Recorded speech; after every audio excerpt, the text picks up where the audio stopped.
اینجا آرامگاه مولانای بزرگ. امروز یک تصویر بی‌نظیر میخوام بهتون نشون بدم و یک درس عالی. بچه این درخت رو نگاه بکنید. حدود 4 سال پیش من اومدم اینجا، یکی از دانشجوهای خیلی خوب من به نام خانم لیلی این درخت رو اینجا کاشتن. این درخت اینجا بود.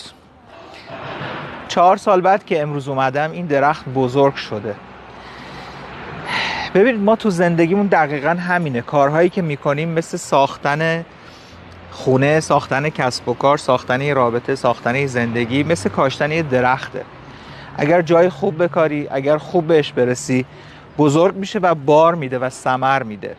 خب برای اینکه ما بتونیم یک درخت خوبی رو توی کسب و کارمون بکاریم و ثمر بده، رونق بده، برکت بده، لازمه که یک سری کارهای اصولی براش انجام بدیم. توی استوری بعدی بهتون میگم که این کارا باید چیا باشه. با من همراه باشید. خب این درخت رو میبینی، بیا درسشو تا بهت بگم. نگاه کن، این درخت توی زمینی کاشته شده. دقیقاً این زمین توی کسب و کار ما اسمش ذهنیته. خیلی از افراد زمین مساعد و مناسبی برای ساختن یک کسب و کار، بیزینس قدرتمند ندارن. زمین مناسب ذهنیته.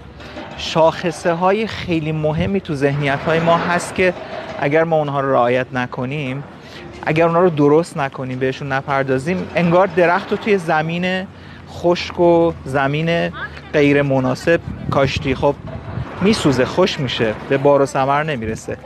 من بهتون تو استوری بعدی میخوام بهتون بگم که برای ساختن یک کسب و کار زمین مناسب یا همون ذهنیت مهمترین مؤلفش چیه. با من همراه باشید.